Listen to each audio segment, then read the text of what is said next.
നിങ്ങളുടെ favourite shows ഇനി ഒരിക്കലും മിസ്സാവില്ല. ഇപ്പോൾ C5 കാണും നിങ്ങളുടെ ഫേവറേറ്റ് ഷോ തികച്ചും സൗജന്യമായി.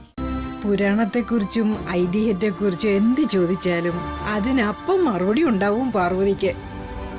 ഇതൊക്കെ മുത്തശ്ശൻ പകർന്നു തന്ന അറിവുകളാ.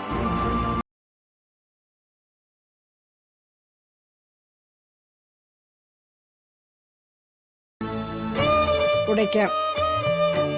കുടുംബനാഥൻ എന്ന നിലയിൽ വിശാലാണ് നാളികേരം ഉടയ്ക്കേണ്ടത്. വിശാൽ അത് ഉടച്ചോളൂ. നാളികേരം ഉടയ്ക്കാൻ വെട്ടുകത്തി വേണ്ടേ?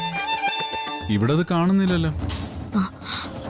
അയ്യോ, വെട്ടുകത്തി മുകളിലത്തെ ബാൽക്കണിയിലാ. ബാൽക്കണിയിലോ? അതെന്തിനാ അവിടെ കൊണ്ടുവച്ചത്?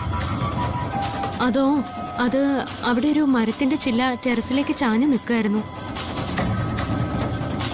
ഞാനത് വെട്ടിക്കളയാനായിട്ട് എടുത്തിട്ട് പോയതാ.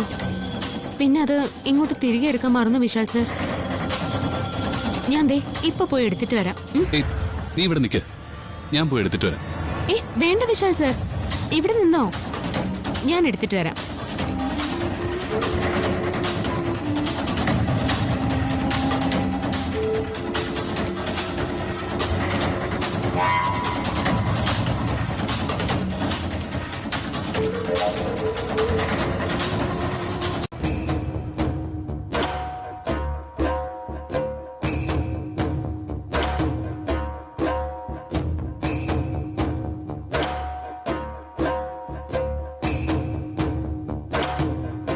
പാർവതി, നീ ഇതെവിടെയാ?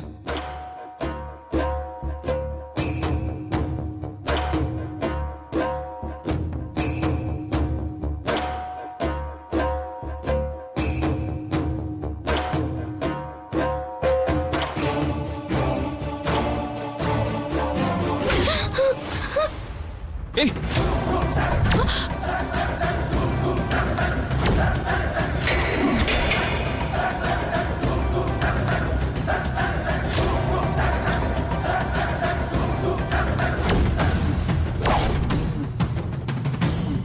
മോനെ,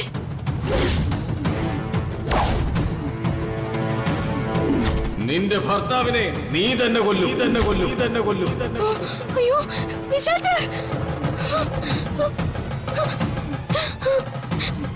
വിശാൽ സർ.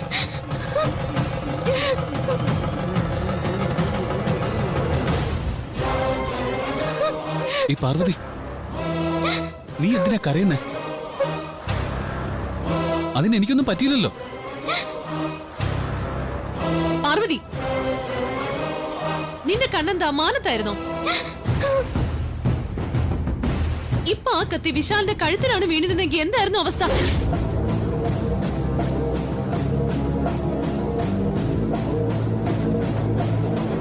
ആള് തീർന്നു പോയാനെ.